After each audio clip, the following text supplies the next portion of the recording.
You remember the cartel of Islamic dictatorships that hijacked the United Nations Human Rights Council, don't you? And then promptly passed a resolution banning the criticism of religion? Yes, of course you do.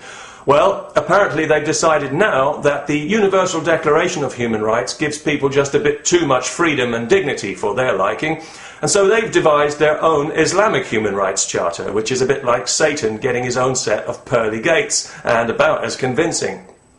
Unfortunately, the Islamic Charter is based on Sharia, which is, of course, invalid because it's God's law and God doesn't exist.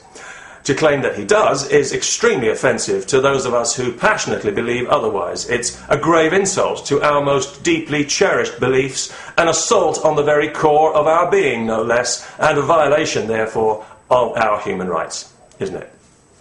Well, isn't it?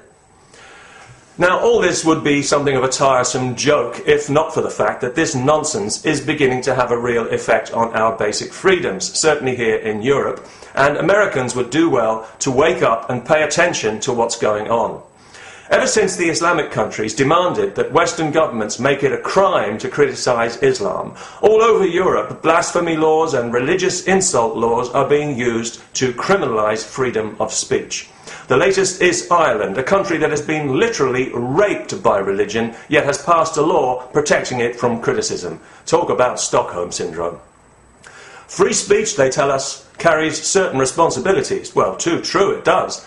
The most primary one being that what you say should be the truth, and the truth should never be embarrassing, and it should never be illegal, and any government that's so embarrassed by the truth that it makes it illegal is governing under false pretenses.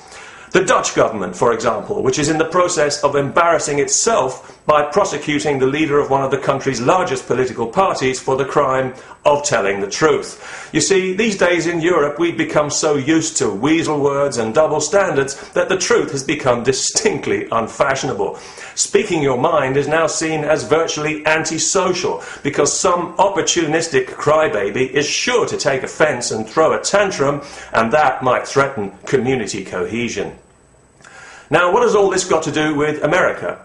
Well, President Obama is very keen on showing respect to the Muslim world, and nobody can fault him on his record so far, bowing as he did to the King of Saudi Arabia like some kind of vassal, and then making a rather flattering, and some might even say dishonest, speech in Cairo, although to be fair to him, he did stop short of prostrating himself towards Mecca, at least for the time being. But because he wants to play ball with Islam, especially now that they've given him a peace prize through their shills in the Norwegian establishment that he's going to have to justify for the next 3 years, the Iranians must be rubbing their hands with glee at that one, the American government has now done something that if they did it in their own country, it would violate the Constitution. They have co-sponsored a UN resolution that puts a limit on freedom of speech, because the Islamic countries don't like free speech, they don't like free anything. Except free foreign aid, obviously. They can't get enough of that. Even the Saudis want aid now. Have you heard the latest? I could hardly believe it. The Saudis have said that when the world starts using less oil, they expect to be compensated for loss of income. You really couldn't make it up, could you? Now, the problem with the new touchy-feely American administration is not that they want to be friendly and respectful towards everyone. That's very laudable.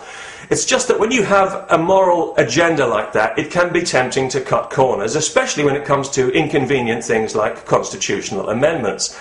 And if they're doing this now outside the United States, where they can get away with it, it's only a matter of time before this is allowed to become international law, and then you know they're going to start trying to do it inside the United States as well. In the name of community cohesion. Get used to that phrase, America. It's coming your way.